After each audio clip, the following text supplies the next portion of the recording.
Comment peut-on conduire à bien une critique biblique?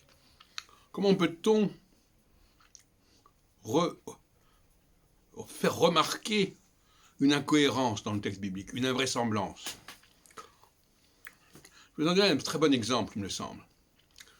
Pourquoi Abraham est un personnage invraisemblable? Comparé à Moïse, par exemple, comparé même à Mahomet. Dans Exode 3, Yahvé s'adresse à Moïse en lui disant « Va vers ce peuple ». Et dans la Genèse, qu'est-ce qui se passe avec Abraham? Dieu s'adresse à Abraham, un individu. D'accord? Comme pour Moïse. Mais est-ce qu'il l'envoie vers un peuple? Non. Il lui dit, oui, tu auras un peuple qui descendra de toi. Mais ce n'est pas la même chose. Dieu a besoin de choisir un peuple, d'élire un peuple, et d'envoyer quelqu'un vers ce peuple. Ça n'a rien à voir avec le fait de dire, voilà, un tel, Abraham, oui, très bien, eh bien, je te choisis, et puis de toi sortira un peuple, une myriade de peuples, etc.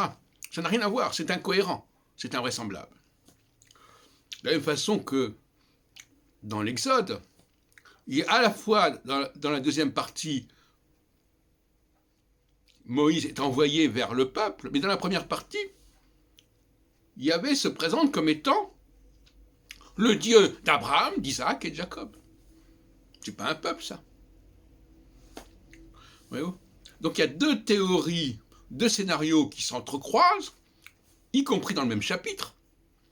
C'est pour montrer à quel point la Bible est un mélange incroyable de scénarios contradictoires. Alors qu'est-ce qu'il faut préférer? Prenons le cas de Mahomet.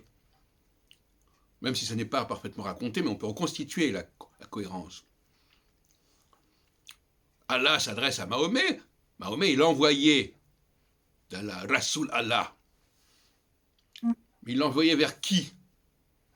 Il est envoyé vers les Arabes, évidemment pas vers les musulmans. Parce que les Arabes, ils existent, les musulmans, ils n'existent pas encore.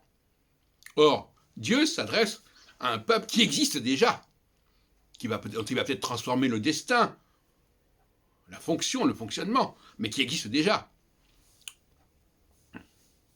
Il y a aussi un point aveugle chez les musulmans, parce que on a supprimé, il semblerait, alors qu'on parle d'Ismaël, on dit les Arabes sont descendants d'Ismaël, mais en même temps, on ne nous dit pas que Mahomet a été envoyé vers les Arabes.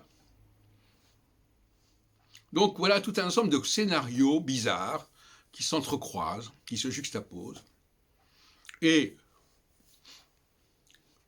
il est évident qu'un chef ne va pas constituer un groupe à partir de rien. C'est un leurre de croire ça, c'est un mythe. Il va prendre un groupe déjà existant, qui a déjà son mode de fonctionnement, qui a déjà sa consistance, et il va éventuellement prendre le pouvoir et l'envoyer vers autre chose, vers lui donner une mission qui n'a rien à voir éventuellement avec le groupe en question, mais c'est le groupe en question qui est programmé. De la même façon, moi, par exemple, quand j'ai créé le Café Philo McDo, je ne l'ai pas créé avec des gens que je connaissais à droite ou à gauche. Non, j'ai pris un groupe qui existait, qui se réunissait déjà depuis des années, et je lui ai donné une nouvelle mission, une nouvelle fonction. C'est comme ça que ça va se passer. Donc il faut éliminer tous les scénarios qui ne fonctionnent pas d'après ce schéma. Dieu, le messager, le leader et le peuple. On a un exemple connu, le cas de Herzl, par exemple. Herzl, il n'a pas créé le mouvement sioniste. Il a pris un mouvement qui était déjà là, il s'est inscrit dans ce mouvement, il en a pris le contrôle. Pas la même chose.